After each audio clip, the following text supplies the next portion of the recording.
우리 여호와로 돌아갈 때 두 번째 말씀 우리 같이 나누겠습니다.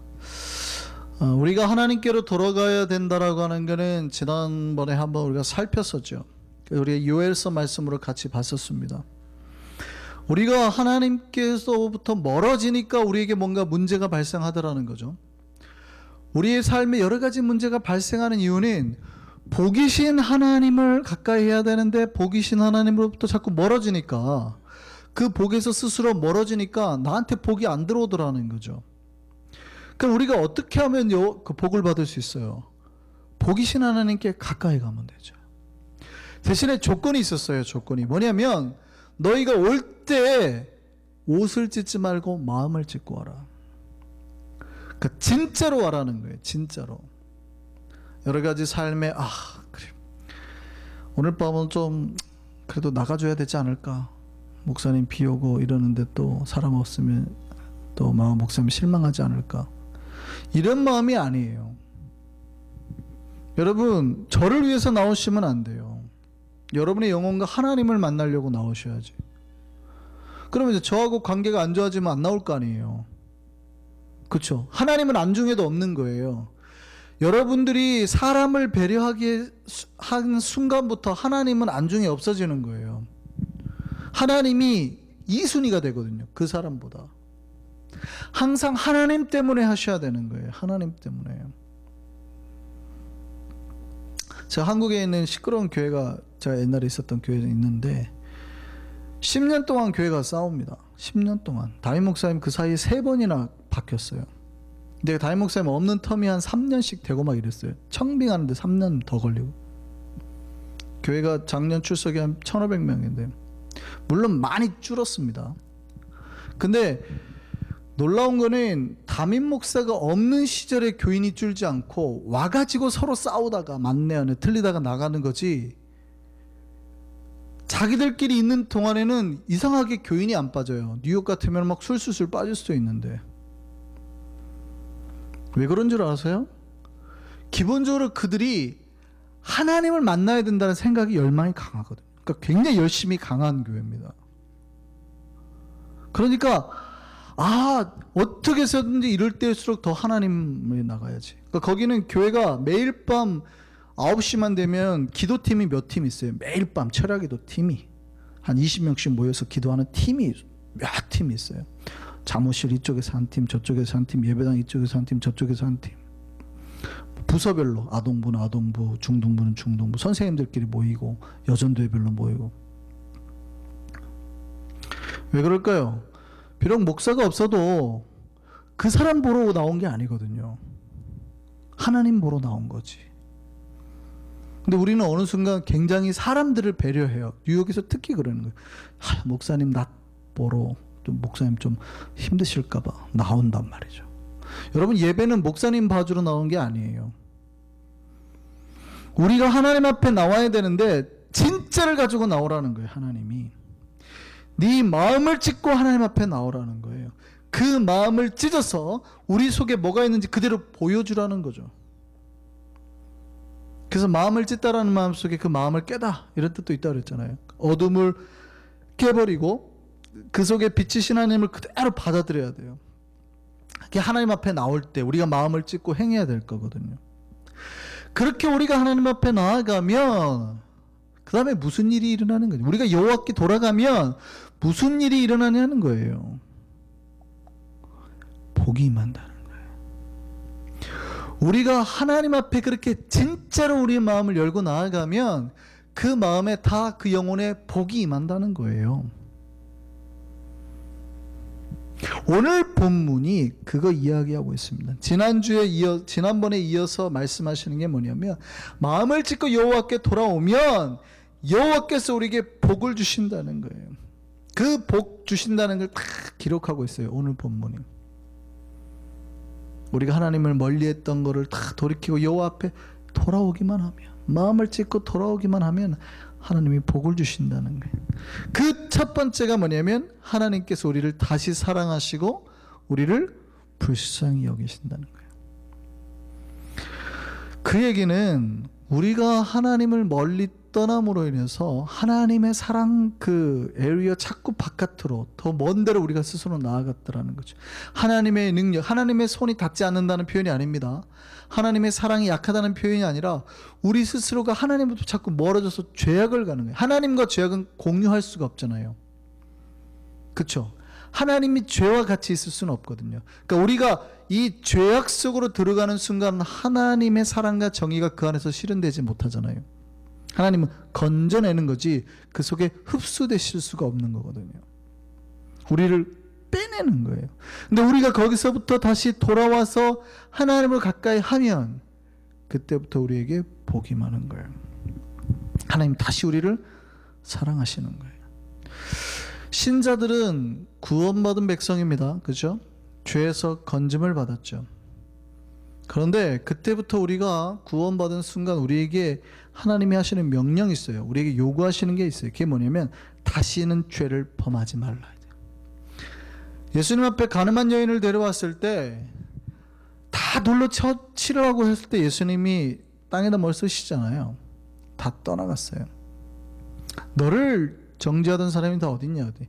없습니다. 나갔습니다. 나도 너를 정죄하지 않겠다. 은혜인 거예요. 은혜. 그 여인이 죄를 범한 거에 대해서 은혜를 베푸는 거예요. 근데 뭐라고 그러냐면 다시는 죄를 범하지 말라 이러고 보내시거든요. 우리가 하나님 앞에서 의인이어서 구원받은 게 아니에요. 출애굽할 때 우리가 의인이어서 구원한 게 아니라 우리는 여전히 노예살이, 종살이, 죄를 짓고 사는 애굽에서 순 우상 숭배에 빠져있는 이스라엘 백성이었어요.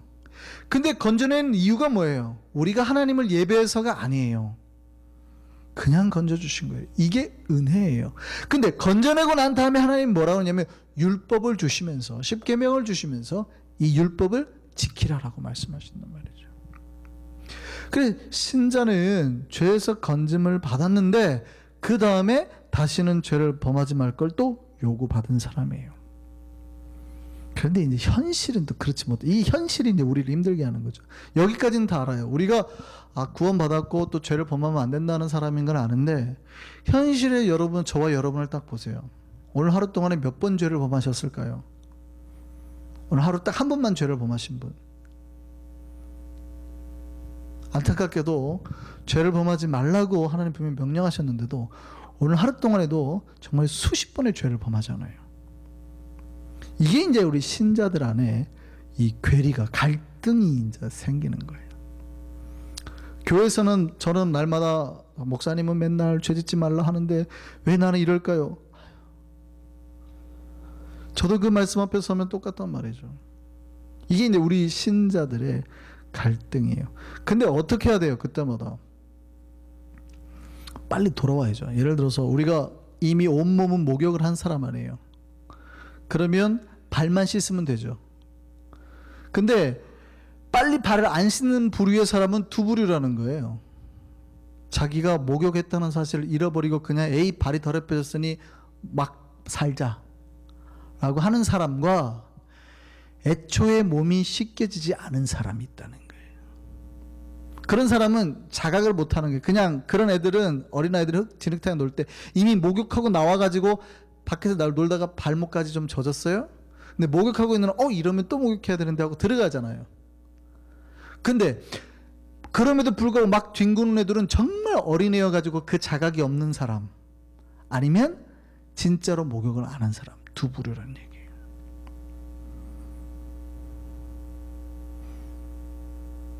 우리는 어떻게 해요? 그 감각 있죠. 영적인 감각 있어. 그 죄를 범하면 아프단 말이죠. 내가 이러면 안 되는데. 그래서 어떻게 해요? 멀리 갔던 길에서 돌아와서 다시 하나님 앞에 돌아가는 겁니다. 우리가 죄를 범할 때 의도해서만 짓는 게 아니라 알고도 짓지만 모르고도 짓는 죄가 너무 많아요. 그런데 우리가 하나님을 멀리하면 멀리할수록 우리가 이 은혜와 사랑에서 멀어지니까 어디에 가까워져요? 심판에 가까워지는 거예요. 근데 우리가 다시 하나님 앞에 돌아오면 우리에게 뭐가 발생해요? 하나님이 다시 우리를 사랑하시고 우리를 심판하셔야 되는데 심판하지 않으시고 불쌍히 여기시더라는 게 오늘 본문 이야기예요. 불쌍히 여기시더라. 그래, 얼마나 연약하니. 그래, 네가 차 만지려고 하는데 힘들지. 괜찮아. 그래도 내가 용서해 줄게. 마치 엄마가 목욕하고 나갔는데 애가 막 나가는 아이고 철딱서냐. 그래. 네가 안 더러워져야 되는데 얼마나 놀고 싶니? 자비가 생긴단 말이죠. 엄마한테 돌아오면. 그럼 엄마가 다시 씻겨주는 거죠. 여호와 앞에 돌아오면 우리 안에 어떤 일이 발생하냐면 사랑과 불쌍히 여기심이 발생을 하더라는 거죠. 이게 우리의 복이에요. 우리가 하나님 앞에 돌아가기로 결단했을 때 주님 우리를 사랑하시고 연약한 우리 모습을 불쌍히 여기신단 말이죠. 두 번째는요. 오늘 본문에 이렇게 되어 있습니다. 2절에 보면 19절에 보면 여호와께서 그들에게 응답하여 이르신다. 두 번째 복이 이거예요. 여호와께서 우리에게 응답하신다는 거예요. 우리가 하나님을 멀리했을 때 우리에게 가장 나타나는 현상이 뭐냐면 기도가 응답되지 않는다는 거예요. 우리가 하나님과 멀어지면 멀어질수록 우리의 기도의 영적인 기도의 안테나가 자꾸 작아져요. 내가 기도를 하는데 예전에는 기도 하나 하면 왜 이렇게 빨리 잘 응답이 돼요? 근데 어느 순간 내가 기도하는데 답답해요. 뭐가 꽉 막혀 있어요. 왜 그래요? 안테나가 작아지면 하나님 귀가 거기까지 안 들리는 건가요? 아니죠. 우리가 하나님과 멀어지면 멀어질수록 우리 사이에 막이 생기는데 이 죄악의 막이 하나님과 우리 사이를 갈라놓는다고요. 이사야서 59장 1절 2절 말씀 보시죠. 같이 읽겠습니다.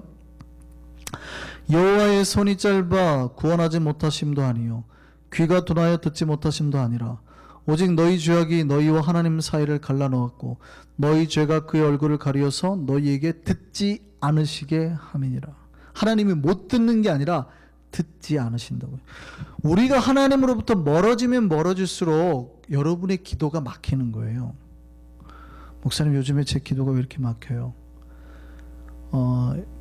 깊은 세계도 있어요. 그러니까 여러분이 신앙이 굉장히 좋은데 깜깜한 거는 하나님이 그걸 어두운 밤이라고 영성에서 표현하는데 진짜 깊은 은혜의 세계를 주려고 그러시는 거고, 그게 아니라 여러분의 평상시에 기도하는데 뭔가 기도가 자꾸 막혀요. 그러면 대부분입니다. 거의 90% 이상은 우리가 하나님으로부터 지금 거리가 자꾸 멀어져 있는 상태. 그럼 어떻게 하면 됩니까? 돌아오면 되죠. 오늘 본문 그 얘기했잖아요. 너희가 돌아오니까 하나님이 응답하시겠다는 거예요. 우리의 기도가 응답되는 것이 복임을 믿으시기 바랍니다. 기도가 응답된다는 말은 하나님하고 우리하고 이렇게 연결이 되는 거예요. 그러니까 하나님께서 우리에게 간섭을 시작하신다는 거예요. 나쁘게 말해서 간섭이지, 하나님이 우리 삶에서 발생하는 모든 문제로부터 우리에게 말씀하시고 손을 내밀어서 지켜주시고 보호해 주신다는 얘기인 거죠. 만일 누군가 우리를 괴롭히려고 합니다. 근데 하나님이 그렇게 갑자기 말씀하시는 거예요. 너 뭔데 우리 아이를 건드려? 이런. 그렇죠? 우리가 어떻게 잘못된 길을 가가지고 지금 낭떠러지로 떨어지려고 그래요? 간섭하시는 거죠. 얘야 지금 그 길 낭떠러지다. 옆으로 돌아가자. 간섭하시는 거예요. 근데 하나님하고 멀어지면 멀어질수록 어떻게 해요? 주님이 간섭하시는 게 없으니 사탄이 우리를 공격해도 당하기만 하는 거죠. 내가 낭떠러지로 가도 주님의 간섭이 없으니 절망으로 빠지고 나락으로 빠지고 경제적인 문제, 건강의 문제, 마음의 문제, 병이 계속 오는 거예요.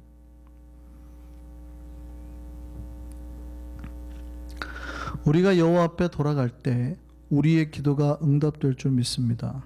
세 번째 복입니다. 세 번째 복은 뭐냐면 우리가 여호와 앞에 돌아갈 때 그 복이신 하나님께 가까이 나아갔더니 하나님의 복이 우리에게 부어지더라는 거예요. 그게 오늘 성경에 흡족이라는 단어로 표현해요.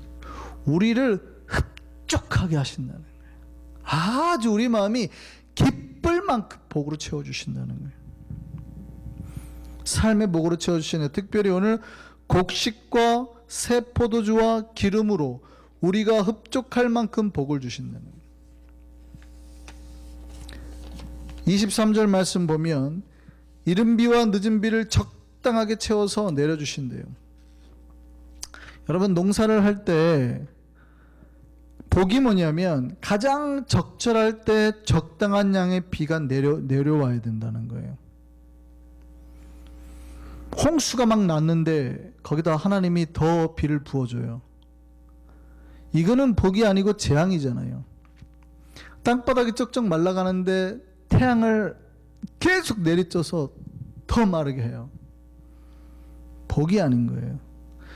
여러분, 복이 뭐냐면 딱 하나님이 우리에게 필요한 만큼의 양을 가장 우리에게 필요한 때에 딱 그만큼만 줘야 돼요.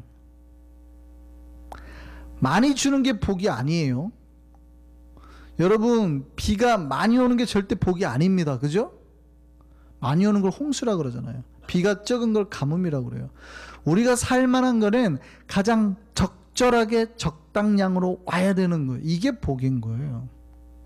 하나님이 우리에게 필요한 그 복만큼 딱 알아서 주신다고. 이 적절함이 중요해요. 여러분, 배가 고플 때는 무조건 많이 주면 좋겠죠. 근데 여러분, 햄버거 한두 개면 끝나죠.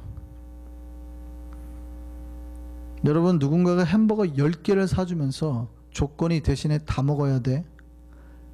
아침부터 굶어가지고 배가 고파요. 그게 복일까요? 저주일까요? 저주예요. 죽이려고 그러는 거예요, 그거. 여러분 햄버거를 사주는 사람이 여러분에게 10개를 사주는 거는 죽이려고 그러는 거예요.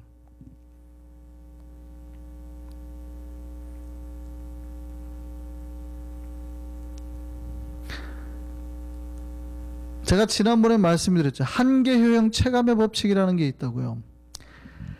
내가 수량이 많다고 만족을 느끼는 게 아니라 내가 필요할 때 딱 그만큼만 만족을 느낀다는 거예요. 일정 부분까지는 만족이 급상승합니다. 내가 배고플 때 햄버거 하나나 2개 먹으면 만족이 쑥 올라와요. 3개부터는요. 만족이 사라져요. 뿐만 아니라 4개부터는 만족이 아니라 고통스러워지는 거죠. 하나님 우리에게 어떻게 복을 채우시냐 그랬더니 적당하게 주네. 적당하게. 23절 말씀 보세요. 비를 내리시되 이른 비를 너에게 적당하게 주시리니. 하나님 우리에게 적당한 복으로 채워주시겠다는 거예요. 우리의 만족까지도 맞춰서 주시겠다는 거예요. 내가 얼마만큼이 필요한지, 무엇이 필요한지, 언제 필요한지도 계산해서 정확한 적당량을 딱 채워서 주시겠다는 거예요. 그러니 우리의 삶의 풍성함이 극대화가 되는 거죠. 만족이 극대화가 되는 거죠. 맞춤 서비스로 갖다 주겠다는 거예요. 햄버거를 10개 던져주고 네가 알아서 먹어가 아니라 다 배고플만 할 때 가장 맛있게 만들어서 따뜻할 때 딱 적당하게 맞춰주겠다는 거예요. 그게 하나님이 우리에게 주시는 복이라는 얘기입니다. 오늘 2번 하나님 말씀하십니다. 19절과 24절에 우리에게 밀로도 우리 독의 새 포도주로도 우리에게 기름으로도 모든 부분에 우리에게 필요한 것들에 내 삶에 필요한 모든 부분에 하나님이 다 풍성하게 흡족하게 우리에게 채워주겠다는 거예요. 오늘 본문에 보면은 뭐 메뚜기, 황충이, 뭐 느치 다 나오잖아요. 우리가 하나님을 멀리했을 때는요, 우리가 땀을 흘리고 수고한 것이 메뚜기나 여러 곤충들이 와가지고 다 먹어버린다는 거예요. 우리가 하나님을 멀리했더니 내가 아침부터 나와가지고 수고했는데 희한하게 예상치 못한 메뚜기 떼가 하늘로부터 와가지고 우리가 수고한 농사한 걸 싹 먹어버리고 가더라는 거예요. 근데 하나님께 가까이 하면 그거 다 없애버리겠다는 거죠, 하나님이. 여러분, 하나님을 멀리하는 순간 여러분이 버는 금액은 똑같이 벌 줄 몰라요. 여러분 버는 금액, 제가 그래서 11조 안 내는 사람은 없다고 그랬잖아요. 이 세상에서 신자든 불신자든 11조 안 내는 사람은 없다고 그랬잖아요. 11조를 하나님께 바치냐, 술이냐, 담배나 뭐 사고나 여자한테 바치거나 뭐 이런 데 바칠 뿐이지 11조를 안 내는 사람은 없다고 그랬잖아요. 똑같아요. 여러분 하나님 멀리 하잖아요. 여러분 벌어들이는 돈이 똑같은 것 같은데 이상하게 남는 돈이 없어요. 왜냐하면 하나님이 메뚜기를 보내가지고 황충을 보내가지고 다 먹게 만들어버리고, 똑같이 땀 흘리고 수고했는데 남는 게 없다는 거예요. 갑자기 병원비로 몽땅 들어가거나 예상치 못했던 세금 폭탄을 맞거나 큰 자동차 사고가 나가지고 목돈이 들어가거나 차를 바꿔야 되거나 여러 가지 문제가 나가지고 내가 열심히 돈을 벌었는데 다 없어져 버려요. 희한하죠. 우리가 하나님을 멀리했을 때 나타나는 거예요, 이게. 근데 하나님이 어떻게 했네? 너희가 나를 가까이 하면 그거 없애겠다는 거예요. 그거. 26절 보세요. 내가 전에 너희에게 보낸 큰 군대 곧 메뚜기와 느치와 황충과 팥중이가 먹은 해수들을 너희에게 갚아주리니 이제 다시 너희가 풍족히 먹게 될 거다.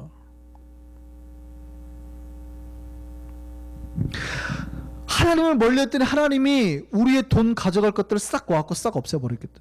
예상치 못한. 그런데 우리가 하나님께 돌아갔더니 다시 어떻게 해요?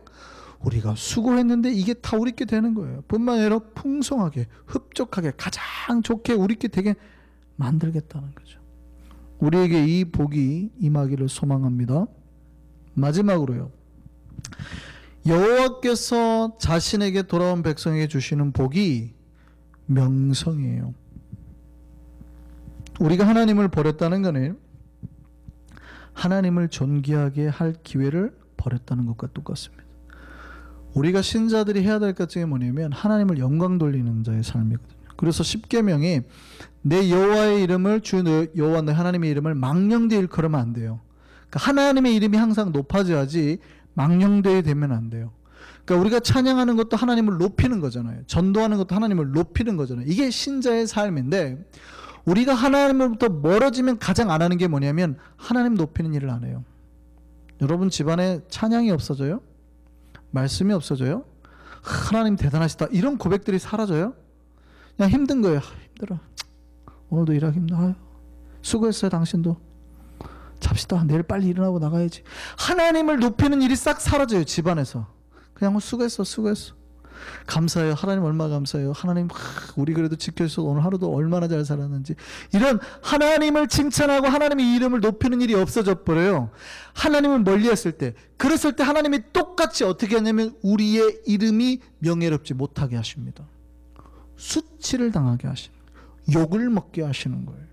우리가 하나님을 영광스럽게 하나님의 이름을 돌리지 않으면 하나님도 똑같이 우리의 이름을 수치스럽게 만드시는 거예요.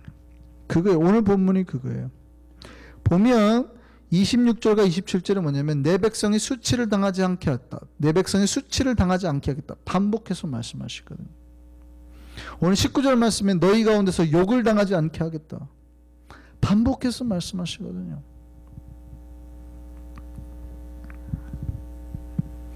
하나님 앞에 돌아온 백성은 그 영광을 찾는 거예요. 그 명성을 찾는 거예요. 하나님께 영광을 돌렸더니 하나님이 우리 이름을 존귀하게 하시다.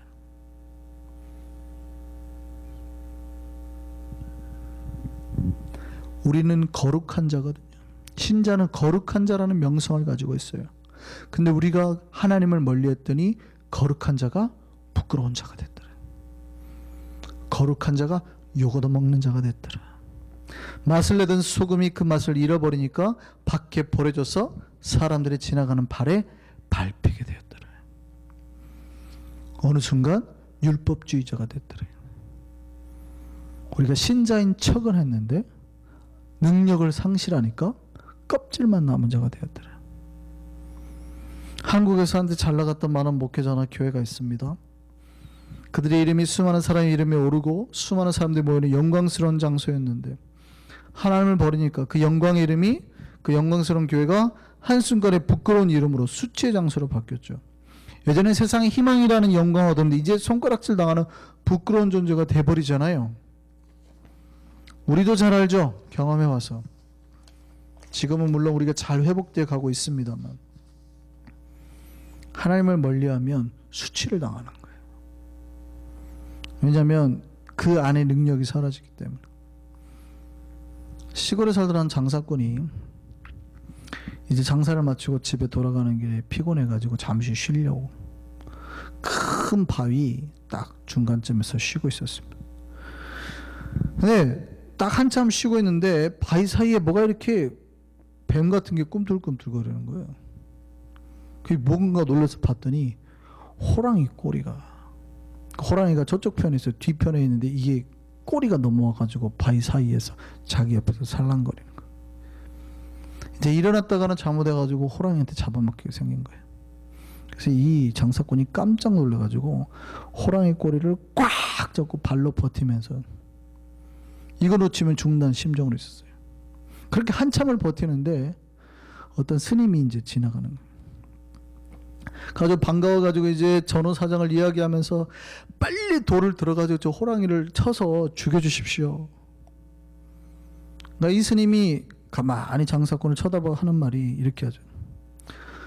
나는 불도를 닦는 사람이라 살생을 할 수가 없어. 하고 그냥 가는 거예요. 이게 맞는 말일까요? 맞지 않는 말일까요? 맞는 말이잖아요. 핑계가 너무 그럴듯하지 않은 핑계는 없어요. 다 그럴듯한 거예요. 핑계는 우리가 하나님 일을 하자 그럴 때 핑계를 댈 때 다 그럴듯한 거예요. 그럴듯하지 않은 핑계는 하나도 없어요. 그럼 누가 그걸 핑계라고 돼요? 그럴듯하잖아요. 살생을 하면 안 되니까.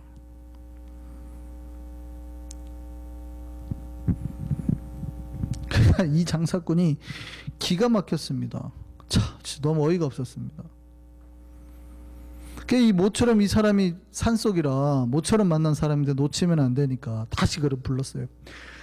그러면 스님 만약에 그렇게 가시면 내가 이 호랑이 꼬리를 놓으면 이 호랑이가 분명히 스님을 덮칠 겁니다. 스님이 죽게 될 겁니다. 그러니까 깜짝 놀랐어요. 그 스님이. 그러니까 다시 물어요. 그럼 어떻게 하면 좋겠어? 그 장사꾼이 그래. 그러면 제가 호랑이를 죽일 테니 스님이 이 꼬리를 잡고 계십시오. 그럼 우리들도 살 수 있습니다. 그러니까 이제 그 스님이 대신 꼬리를 잡은 거죠. 그러니까 장사꾼이 갑자기 이제 한숨을 쉬더니 갑자기 이렇게 앉아가지고 자기 보따리를 이렇게 주섬주섬 챙겨가니 딱 메고 딱 나가는 거죠. 그러니까 이 스님이 깜짝 놀랐어요. 아니 갑자기 어디를 갑니까? 호랑이를 빨리 죽이라고요? 살생을 하면 안 된다더니 빨리 호랑이를 죽이라고요? 그러니까 그 장사꾼이 하는 말이 이럽니다. 제가 아까 스님의 말씀을 가만히 듣고 생각했는데 제 마음에 감동이 왔습니다. 그래서 저도 이제부터 불제자가 되려고 합니다.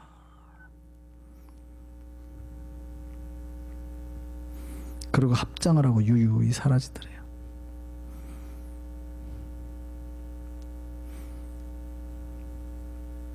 여러분 어떻습니까? 그 스님이 살생을 안 된다고 하면 안 된다고 말했을 때 진짜 살생을 하기 싫었을까요? 그 사이에 끼기가 싫은 겁니다. 그 사람 도와주기가 싫은 겁니다. 여차 잘못해가지고 자기가 다친 게 싫은 거였습니다. 본심은 자기를 지키는 이기심이었어요. 불교의 더 큰 말은 뭡니까? 자비심 아닙니까? 그 사람을 살렸어야죠. 그게 싫었던 겁니다. 여러분, 거룩함을 잃어버린 사람은 버려져서 수치를 당하게 되는 거예요. 껍질임이 만천하에 드러나는 거예요. 여러분, 우리가 하나님 앞에 멀리 버려졌더니 수치를 당하더라는 거예요. 세상으로부터 손가락질을 당하더래요. 예전에는 거룩한 자다, 성도다, 진짜 당신 같은 사람이면은 내가 당신은 법 없이도 살 사람이다, 이런 얘기를 듣더니 이제는 어떻게 해요?